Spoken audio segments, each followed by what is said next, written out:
హైదరాబాద్లో petrol diesel కొరత లేదని సోషల్ మీడియాలో వచ్చే రూమర్స్ ను నమ్మొద్దన్నారు సిపి సజ్జనార్. 60 రోజులకు సరిపడా పెట్రోల్ రాష్ట్రంలో ఉందని ఆయన స్పష్టం చేశారు. కృత్రిమ కొరత సృష్టిస్తే కఠిన చర్యలు తీసుకుంటామని హెచ్చరించారు. సోషల్ మీడియాలో వచ్చే ఫేక్ వార్తలను నమ్మి ఎవరూ పెట్రోల్ బంకుల వద్ద టైం వేస్ట్ చేసుకోవద్దన్నారు. సోషల్ మీడియా వార్తలపై నిఘా పెట్టామన్నారు.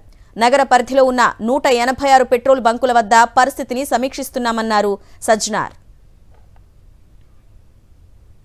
ఈ మధ్యలో కొంత పెట్రోల్ బంక్స్ కూడా నో స్టాక్ ఎందుకు పెట్టారంటే మనము డబల్ సేల్ కావడంతో ఉన్న ట్యాంక్లో ఉన్న మొత్తము ఫ్యూయల్ అయిపోయింది. సో ఈ రీఫిల్లింగ్ కోసము మనకున్న 320 ట్యాంకర్స్ ఉన్నాం హైదరాబాద్ సిటీలో రావడంలో కొంచెం టైం కావడంతో అక్కడ నో స్టాక్ పెట్టడం జరిగింది. కానీ ఫ్యూల్ లేదని చెప్పి వాళ్ళు నో స్టాక్ పెట్టలేదు. సో చాలామంది రకరకాల పుకార్లు పెడుతున్నారు. అలాంటి ఎవరు పుకార్లు నమ్మొద్దు. పబ్లిక్ ఎవరు కూడా ప్యానిక్ కావద్దు. సఫిషియెంట్ ఫ్యూయల్ ఉంది మా దగ్గర. 60 రోజుకు సరిపోయేంత ఫ్యూయల్ ఉంది.